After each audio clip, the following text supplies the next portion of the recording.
How's it going, everybody? Daner here with North Central Coins, and welcome back to another exciting episode of the most rare and valuable coins in Canada. Today we're going to be counting down the top 15 most valuable Canadian nickels of all time that you can find in your collection or by searching your pocket change, and if identified correctly, can be worth some buku amounts of money. Even though these aren't your average pieces of currency, just about anyone can find these Canadian coins if you do know what to look for. In this video, we will explore the historical context of these valuable pieces of currency and delve into why they hold such importance in Canadian numismatic history. Additionally, we will discuss any distinguishing and identifying features, their significance among collectors, and also the potential value if you were ever to discover a legitimate example.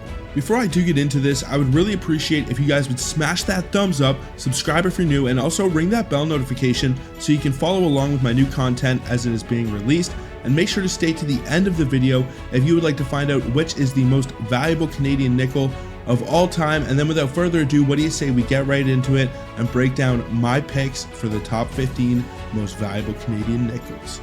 Let's get it, guys.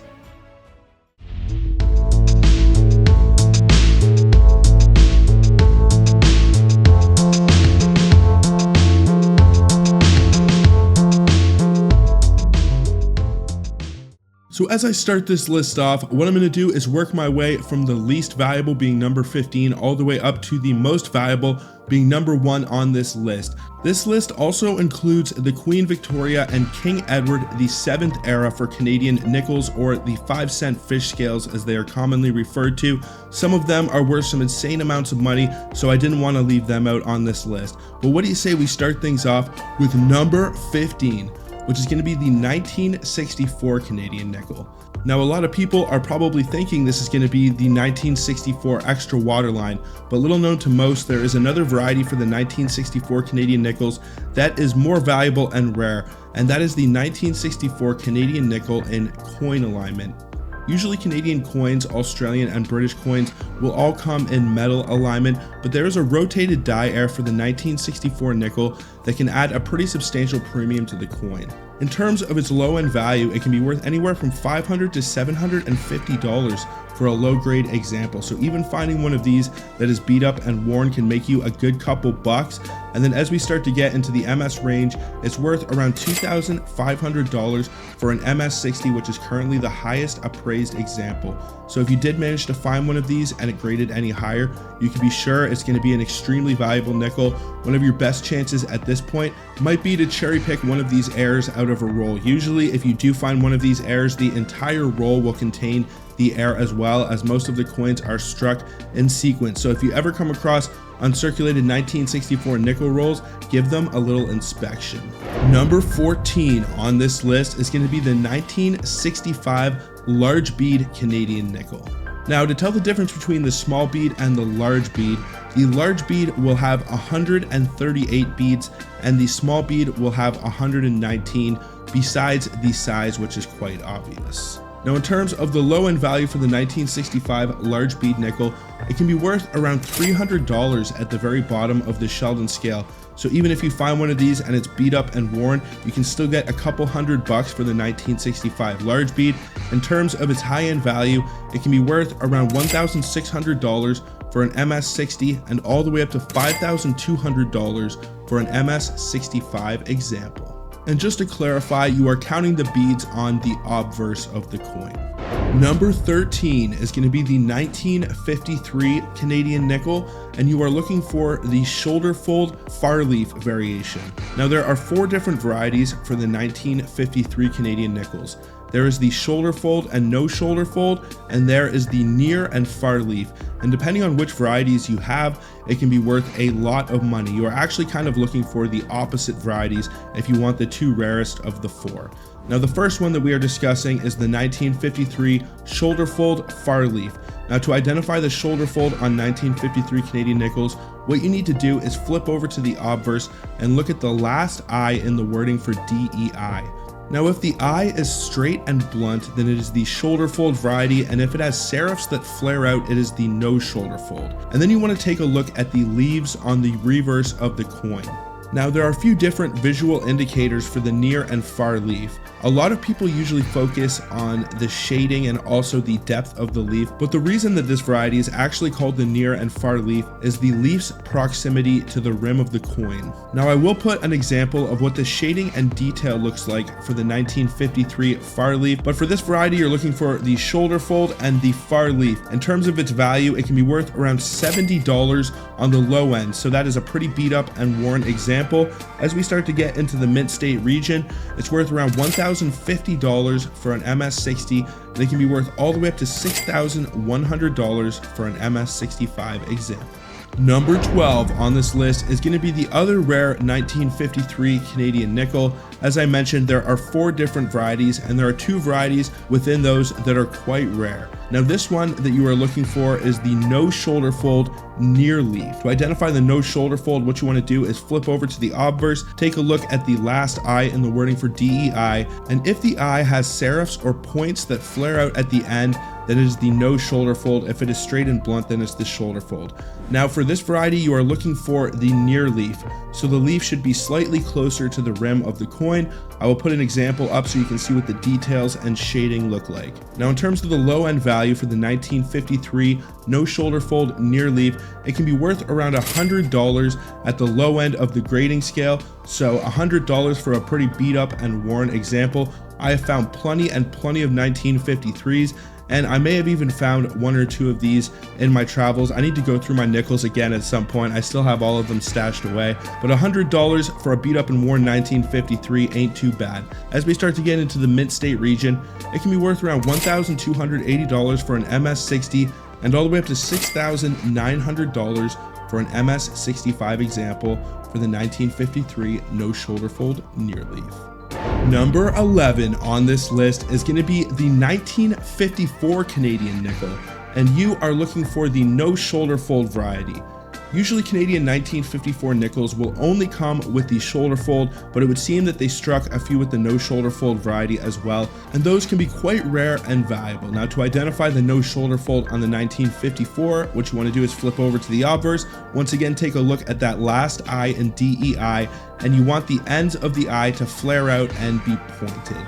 Now if you can identify the no shoulder fold on the 1954 Canadian nickel, it can be worth around $7,000, even if it's pretty beat up and worn. I can only find low-end price estimates for this coin, so if you were to find one and it's scored in the mint state region, you could easily be talking a 5-figure coin, no problem. Number 10 on this list is going to be the 1932 King George V Canadian nickel, and you are looking for the Far 2 variety and also the Near S variety if possible. Now to identify the Far 2, what you want to do is look at the last digit in the date of 1932, and you want the 2 to be spaced farther apart from the 3. I will show examples of the Near and Far 2, and then you also want the Near S if you want to be able to get the maximum amount of money for this coin. To identify the Near S variety, what you want to do is take a look at the last letter of S in the wording for cents, and you want the S to be closer to the rim of the coin. If you can identify the Far 2 and the Near S, you have yourself a fairly rare nickel that can be worth around $325 even on the low end. And then as we start to get into the mint state region, it can be worth around $2,500 for an MS60 and all the way up to $7,400 for an MS65 example. That is for the 1932 Far 2 Near S. Number 9 is going to be the 1926 King George V Canadian nickel, and you are looking for the Far 6 variety.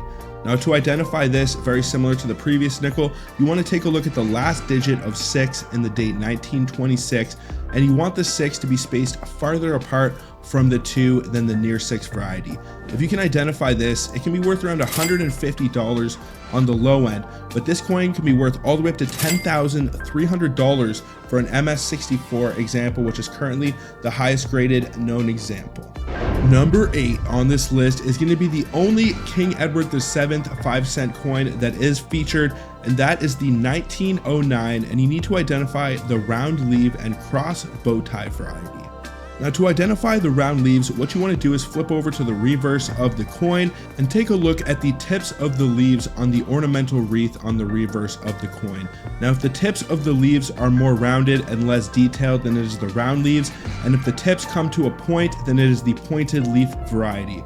Then what you want to do is take a look at the top of the crown, and basically the crossbow tie is slightly more detailed is the best way that I can describe it, but you can see the crossbow being tied a little bit at the top of the sphere there. And if you can identify the round leaf and the crossbow tie on the 1909 King Edward VII 5-cent coin, it can be worth around $220 for a beat up and worn example. So this is definitely a good fish scale to keep your eyes out for. If you are making scrap silver purchases, you can make a couple $100s off of a few dollar investment.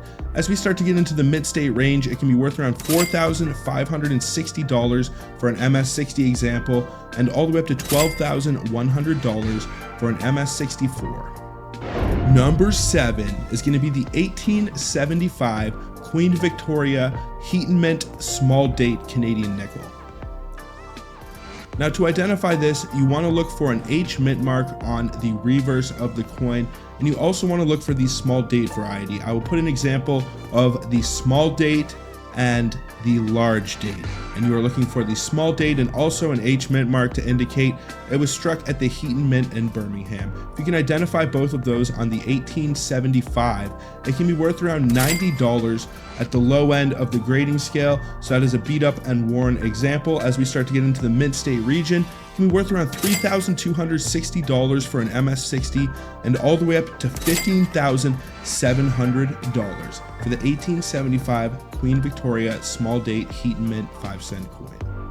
Number 6 on this list is going to be the key date for Canadian nickels, or at least one of the most well-known Canadian nickels that people look for when they are coin roll hunting or if they get collections handed down to them, and that is the 1925 King George V. Now this nickel has an extremely low mintage figure, one of the lowest of all of the Canadian nickels, and because of that it adds a pretty substantial premium to the coin. Now if you can find a 1925 Canadian nickel, it can be worth around $50 to $70, even at the low end of the Sheldon scale. If it's beat up and worn, people still want this thing for their collection to fill that hole in their albums. Even if it's not in the greatest shape, it is still very desirable. Now as we get into the mint state range, it can be worth around $1,890 for an MS60 and all the way up to $17,600 for an MS65 example, and that is for the 1925 King George V Canadian nickel. Number 5 on this list is going to be another 1875 Queen Victoria 5-cent coin, and this is actually the large date Heat and Mint. So I showed you guys some examples of what the small date looks like, and I will show you an example of what the large date looks like. But basically, if you find an 1875 and can find the little H mint mark on the reverse of the coin, you have yourself a pretty darn rare Canadian 5-cent coin. In terms of the value, it can be worth around $170 at the bottom of the Sheldon scale, so that is for a beat up and worn example. As we start to get into the mint state range, it can be worth around $8,300 for an MS60 and all the way up to $21,600 for an MS63. So we are starting to get into the crazy money range right now. Number 4 on this list is going to be the 1858 Queen Victoria, and you are looking for the large date variety and also a double 8.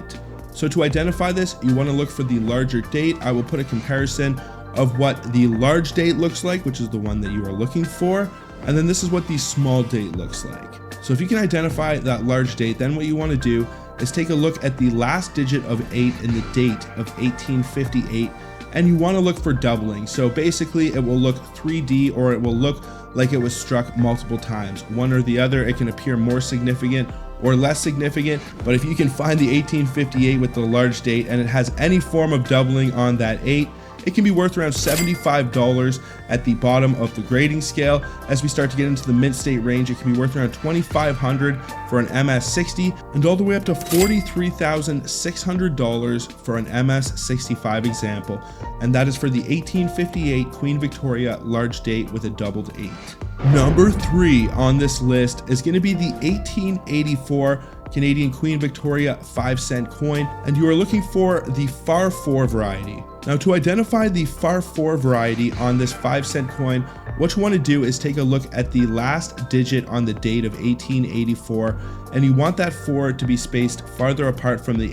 If you can identify that, this is a very rare 5-cent coin that can be worth around $70 for a low grade example. Then as we start to get into the mint state range, it's worth around $5,400 for an MS60 and all the way up to $49,600 for an MS65. Now, one important note that I did want to make is that finding high grade examples of these fish scales or silver 5-cent coins from Canada can be very difficult because they are so thin, they bend a lot of the time, and they just went through a lot of wear and tear in circulation. They were probably very heavily used and a very common denomination for people to have used in their everyday lives back in the dates when these coins originated. But that being said, a lot of these can still be worth some really good money even on the low end. So even if you can't find one and it's in impeccable condition, you can still make a good couple bucks off most of these coins. Now, we have made it to the final 2 coins on these lists, and these are both what you could consider to be gems, unicorns, holy grails. They are extremely valuable and rare,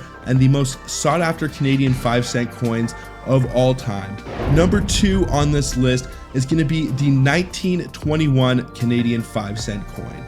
Now, the 1921 has a pretty interesting story. The exact mintage figure for 1921 5-cent coins is somewhat unknown, but it's believed that there's only a couple hundred of these that exist. They melted down a lot of them to reuse the silver, so finding a 1921 even in worn condition can make you a pretty good payday.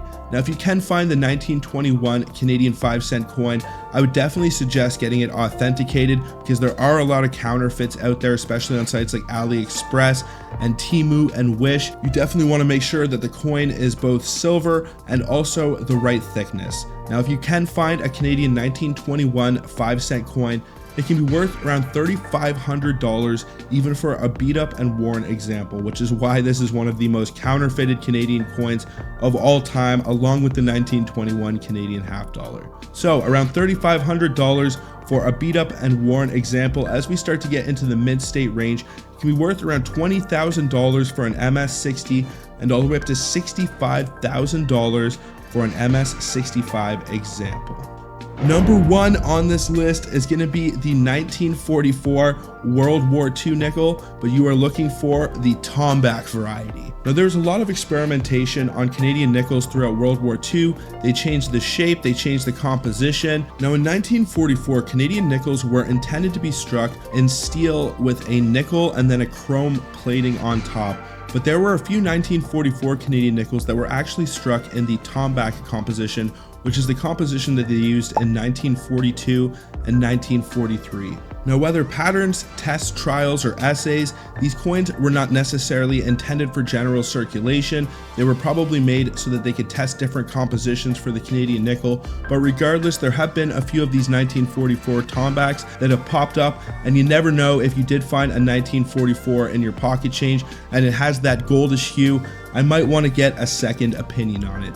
Now, in terms of its value, it can be worth around $88,000 for a VF20 example. At least that is a previously sold example of one of them.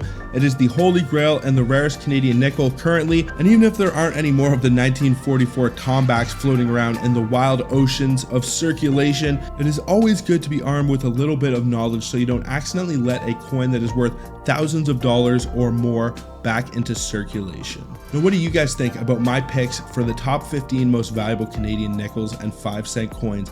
What would you do if you ever found a legitimate example, or if you ever have found any of the coins discussed in this video? Let me know down in the comments. I would love to know. Also, I would really appreciate if you guys would smash that thumbs up, subscribe if you're new, and also ring that bell notification so you can follow along with my new content.